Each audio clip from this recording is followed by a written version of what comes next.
Hello, everyone, and welcome to Astronomy Daily, the podcast where we bring you the latest and greatest from the world of space and astronomy. I'm Anna, and with me is my co-host, Avery. Hey, Avery, it's January 9th, 2026. Hope you're staying warm wherever you are. Hey, Anna, and hi to all our listeners. Yeah, it's chilly out there where I am in the Northern Hemisphere, but I believe our listeners down under are experiencing very high temperatures today. But the news is heating up. Today we've got a truly historic story leading off, one that's making waves across the space community. Plus, lunar viewing tips, Starship infrastructure upgrades, big shifts in Mars exploration plans, a record-breaking asteroid spin, and a fascinating map of ghostly particles streaming through us. We'll spend extra time on that first one because it's a milestone. Let's jump right in. Absolutely. This top story is unprecedented. For the first time in the 25-year history of the International Space Station, NASA has ordered a controlled medical evacuation, bringing home an entire crew early due to a medical issue with one astronaut. This involves Crew 11, who launched back in August 2025 aboard SpaceX's Dragon Endeavour. The four-person team, NASA Commander Mike Fink, veteran of multiple flights, pilot Xena Cardman on her rookie mission, JAXA's Kimia Yui, and Roscosmos cosmonaut Oleg Platonov. They're a multinational crew, highlighting the international partnership. The issue arose earlier this week, on January 7th, with one unidentified crew member experiencing a medical situation in microgravity. NASA emphasizes the astronaut is absolutely stable, and the crew provided immediate care using onboard equipment, which is advanced but limited compared to a full hospital. Details are private for good reason, HIPAA and all that. But NASA Chief Medical Officer Dr. J.D. Polk noted it's unrelated to station operations or upcoming tasks.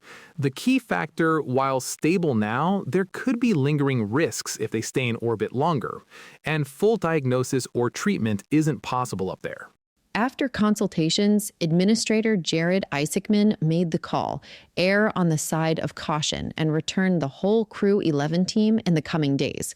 They'll undock soon, exact schedule coming within 48 hours, splash down off California with SpaceX recovery ships ready. Why the whole crew? They share one Dragon as their lifeboat, no splitting up. This leaves the ISS with just 3 people temporarily. NASA astronaut Chris Williams and 2 Russian cosmonauts. They'll handle basics, defer some science, and no spacewalks possible until Crew 12 arrives, maybe accelerated to next month. It's certainly historic, NASA's first medical early return ever. There was a Soviet case in 1985 on Salyut 7, but nothing like this for the ISS era. Past issues, like a blood clot in 2019 or pinched nerve in 2021, were managed on board without evacuation. This shows how far we've come in crew health management, but also the limits of long-duration spaceflight.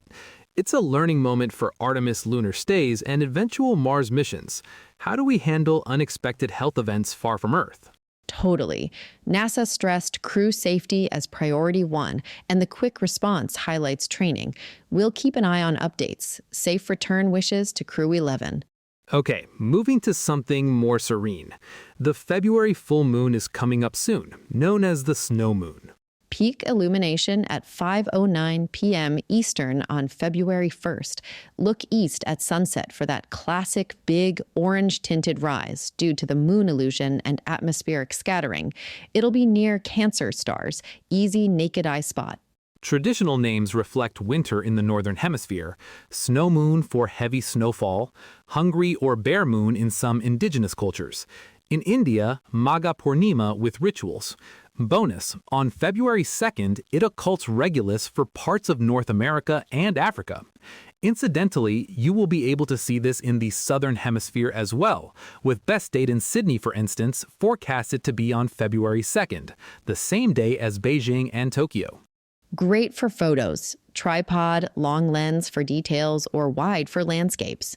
No special super status, but always magical. Up next, updates from Starbase. SpaceX is future-proofing Pad 1's tower and launch mount for Starship Block 3. Pad 1 had supported early Block 2 flights, but is now offline for major rework, demolishing the old mount, adding a flame bucket with powerful water deluge, nitrogen inerting to prevent fires, and reinforced structures. Upgrades include better quick disconnects for propellants, shortened chopsticks for heavier lifts. Goal is rapid reusability, minimal refurb between launches, handling 33 Raptors power. This mirrors Pad 2 improvements, enabling frequent flights, which are crucial for Starship's goals. Next, let's shift our gaze to Mars. NASA's ambitious Mars Sample Return mission is effectively dead, opening the door wider for China. Budget cuts slashed funding. Original $11 billion ballooned, redesigned to around $7 billion, but it was still too complex. Perseverance's caches, lander, fetch rover or helicopters, ascent rocket, orbital rendezvous. It was a lot. Congress prioritized other spending, so there was only $110 million left for tech development. This disrupts the ESA partnership too.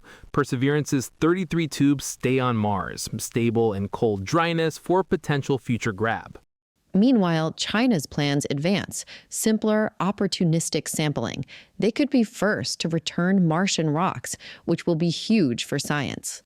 A bitter pill for NASA after all their planning, but it does redirect resources elsewhere, so there is that. Let's move on now to asteroid hunting.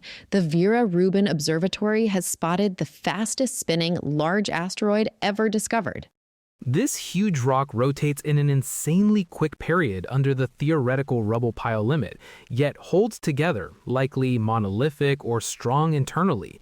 This discovery highlights Vera Rubin's power and importance for locating near-Earth objects. There are implications for deflection strategies, as spin affects how we nudge threats if needed. Okay, moving on. Finally today, those billions of ghost particles, neutrinos, streaming through you every second, you were aware of them, weren't you, of course? Well, we now have a map of where many of them come from. New models using Gaia star data show stellar neutrinos from nuclear fusion in massive young stars across the Milky Way, although denser toward galactic center. Detected via giant Antarctic instruments catching rare interactions, this first comprehensive stellar neutrino map filters solar noise, probes core processes, and has led to potential new physics. Wild, invisible messengers from our galaxy's heart. And that's a wrap for today. From ISS drama to neutrino maps, what a day in space news. Thanks for joining us. Subscribe, share, and we'll be back tomorrow. And if you'd like to keep up with the evacuation story unfolding on the ISS, just visit our website and check out our constantly updating newsfeed. You'll find us at astronomydaily.io. Clear skies, everyone. And one final reminder to keep looking up. Bye. Astronomy